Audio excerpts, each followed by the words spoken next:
সবাই এসেছেন, আমরা খুবই আনন্দিত। আর বিশেষ করে এই মুহূর্তে আমাদের অনেক আনন্দের খবর আছে। আজকে ভারতবর্ষের 5টা রাজ্যে নির্বাচন হয়েছে, সেখানে আমরা 4টে রাজ্যে জয়ী হয়েছি এবং ইতিহাস সৃষ্টি করে 35 বছরে ইউপিতে যা হয়নি, পরপর দুবার একই সরকার এবং একই মুখ্যমন্ত্রী, সেটা নজির ছিল না। সেটা আমাদের যোগীজির নেতৃত্বে এবং আমাদের প্রধানমন্ত্রী মোদী পার্টিরই সরকার গঠিত হবে। সেই হিসাবে আমাদের ভারতীয় জনতা পার্টির আমাদের যে শাখা সংগঠনগুলো আছে, তার মধ্যে তফসিলি জাতি মোর্চা অন্যতম। তফসিলি জাতি আমাদের রাজ্যে 31%-এর উপরে। দিল্লিতে যা চলছে সেই ব্যাপারে উনি পরামর্শ দেবেন, আলোচনা করবেন এবং আমাদের এখানে যারা কর্মী যারা আছে তারা 2023-এর লক্ষ্যে ঝাঁপিয়ে পড়বে। সেই হিসাবে ওনার একটা বিশেষ পরিচয় আছে। উনি বর্তমানে ভাজপা অনুসূচিত জাতি তথা তফসিলি জাতি মোর্চার রাষ্ট্রীয় সোশ্যাল মিডিয়া প্রভারী। বর্তমানে উনি দিল্লি বিশ্ববিদ্যালয়ের পলিটিক্যাল সায়েন্স অ্যাসিস্ট্যান্ট প্রফেসর পদে ব্রতী আছেন। উনি জওহরলাল নেহরু বিশ্ববিদ্যালয়ের পিএইচডি ডিগ্রি করেছেন। উনি এই বিশ্ববিদ্যালয় থেকে এমফিল তথা মাস্টার ডিগ্রিও দিয়েছেন। তিনি 7 বর্ষব্যাপী অখিল ভারতীয় বিদ্যার্থী পরিষদের কর্মকর্তা ছিলেন। এছাড়া দিল্লি প্রদেশ সহ সেক্রেটারি পদে তিনি দায়িত্ব সামলেছেন। তিনি রাষ্ট্রীয় স্বয়ংসেবক সংঘের মিডিয়া প্যানেলিস্টের দায়িত্বে ছিলেন। আপনারা ওনাকে বিভিন্ন হিন্দি এবং ইংরেজি চ্যানেলে দেখে থাকবেন। তিনি অন্তর্রাষ্ট্রীয় মঞ্চে ভারতের হয়ে খুব বিভিন্ন সম্মেলনে অংশগ্রহণ করেছেন, রাশিয়াতে ওই মঞ্চে যোগদান করেছেন।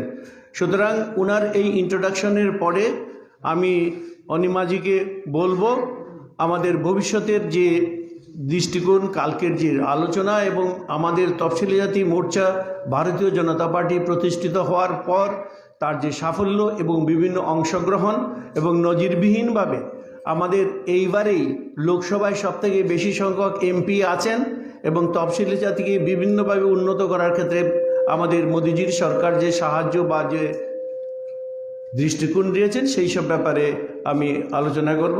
So now I hand over the mic to অনিমাজি, প্লিজ।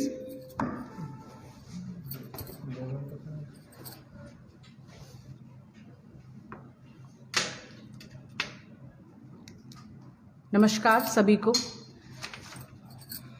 विभिन्न मीडिया चैनलों से आए हमारे मीडिया बंधु, मंच पे उपस्थित हमारे वर्तमान में विधायक, हमारे अनुसूचित जाति मोर्चा त्रिपुरा के अध्यक्ष तूतन दास जी, आप सभी का एक बार अभिनंदन करना चाहती हूँ, धन्यवाद करना चाहती हूँ कि आपने यहाँ आकर हमसे हमारी बात जानने का एक प्रयास किया है।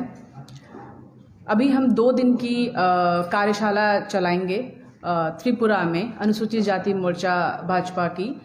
हमें पता है कि सोशल मीडिया का महत्व क्या है और उसी आउटरीच को बढ़ाने के लिए अभी हम अपने कार्यकर्ता जो कि प्रदेश स्तर के हैं, जो हमें पता है कि 2014 से यशस्वी प्रधानमंत्री श्री नरेंद्र मोदी जी ने सोशल मीडिया का अत्यधिक प्रयोग कर आज वो सिर्फ देश में ही नहीं पूरे विश्व में सबसे लोकप्रिय नेता हैं और भारतीय जनता पार्टी सबका विश्वास और सबके प्रयास की बात की है।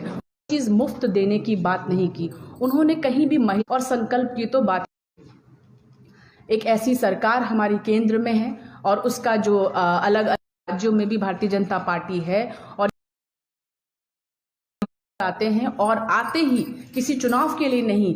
ध्यान होगा आप लोगों को कि उन्होंने अपने जो ये पिछले ही वर्ष जो केंद्रीय बजट में आया था उससे पूर्ण 13% ज़्यादा है। मैं 10 सालों की बात नहीं कर रही हूँ, एक वर्ष में 13% की बढ़ोतरी एससी वेलफेयर बजट में ये मंशा बताता है इस सरकार की। Bharatiya Janata party international education है आपको लोक सेवा आयोग करने की तैयारी करने की।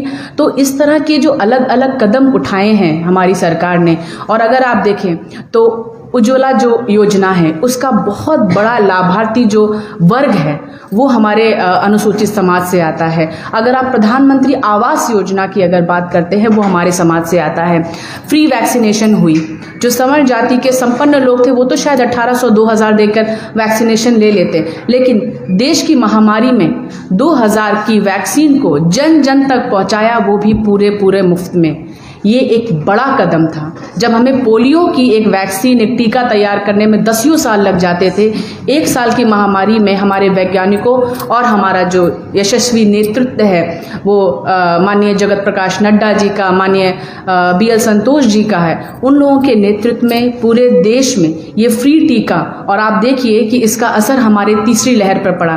तीसरी लहर आई ज़रूर देश में, लेकिन उसका कोई नुकसान नहीं हुआ क्योंकि देश तैयार था।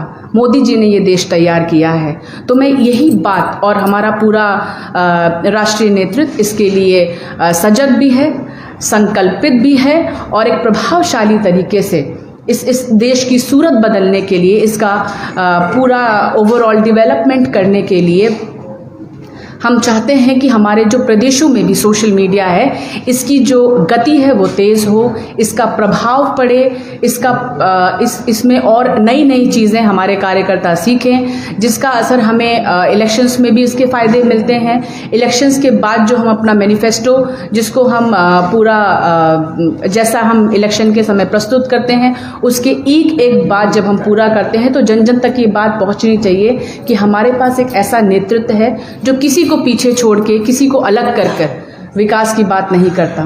वो हर व्यक्ति तक पहुंचेगा, आखिरी व्यक्ति तक भी पहुंचेगा। हम दावे नहीं करते, हम वादे करते हैं। इसीलिए वो हवाई यात्रा करने के सपने देख सकता है। इस देश का गरीब रोटी कपड़ा मकान से ऊपर नहीं सोच पाया।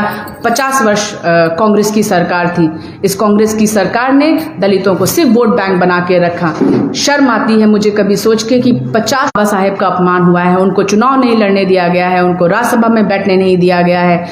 इस तरह की बातें जो बाकी पार्टी करती हैं, उससे ऊपर उठ के आज हम भारतीय जनता पार्टी माननीय मोदी जी के नेतृत्व में पंचतीर्थ बना रही है। बाबा अंबेडकर का सिर्फ देश में ही नहीं, लंदन में भी जो उनके रहने का स्थान था, एक कमरे में रहा करते थे, क्योंकि एक छात्र सिर्फ एक कमरा ही अफोर्ड कर सकता है, लेकिन उस पूरे होटल को उन्होंने खरीद कर और आज वहाँ पे ऑर्गेनाइजेशन मीटिंग कब है? जी आज इनॉग्रल सेशन है। आज दोनों सेशन जी। कल क्या होगा?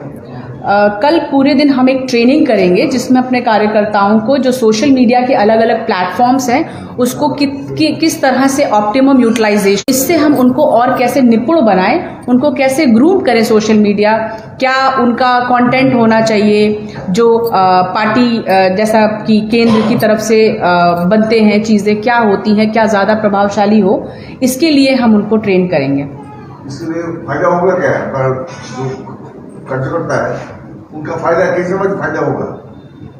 आज तो आपका ट्रेनिंग होगा, इससे कैसा फायदा होगा? Can I answer this question? Short time में, इतना शॉर्ट टाइम में ट्रेनिंग आता है, 1 दिन का ट्रेनिंग है না ইটস নট লাইক দ্যাট। আপনার যাই ট্রেনিং হোক, আমাদের আজকে সোশ্যাল মিডিয়াকে ইউজ কিভাবে করতে পারি এটা তো ঠিক, যে ফোন বা অন্যগুলো তো অনেক সময় নষ্ট করা হয়। আর যত কেন্দ্র থেকে যত বেশি ইউটিলাইজ করতে পারে, আমাদের স্টেটে আমরা ততটুক প্রফিশিয়েন্ট নই। তো যত বেশি ট্রেনিং হবে তত বেশি আমাদের লাভ হবে, কারণ যে কাজগুলো হচ্ছে, যেমন কালকে যে রাজ্যে যে রেজাল্টটা আসলো, ফেসবুক দেখছে, কিন্তু আমাদের যে কার্যকর্তা আছে, আমাদের যে সোশ্যাল মিডিয়া ইউনিট আছে, তারা এটাকে ততটুকু ইউজ করতে পারছে না। দিল্লি থেকে ওনার যে ডিগ্রিগুলো আপনারা শুনেছেন, ওনার যে পলিটিক্যাল কেরিয়ার শুনেছেন, সুতরাং এখান থেকে আমাদের কার্যকর্তা ডিস্ট্রিক্ট হোক, মন্ডল হোক বা বুথ স্তরের হোক, আমাদের প্রত্যেকটা জায়গায় কিন্তু আইটি সেল আছে, কমিটি আছে, তারা শিখবে, জানবে, তাদের আমাদের যে কাজগুলো হচ্ছে সেটা বেশি লোকের কাছে পৌঁছাবে, সেটা আমাদের লাভ, পলিটিক্যালি লাভ।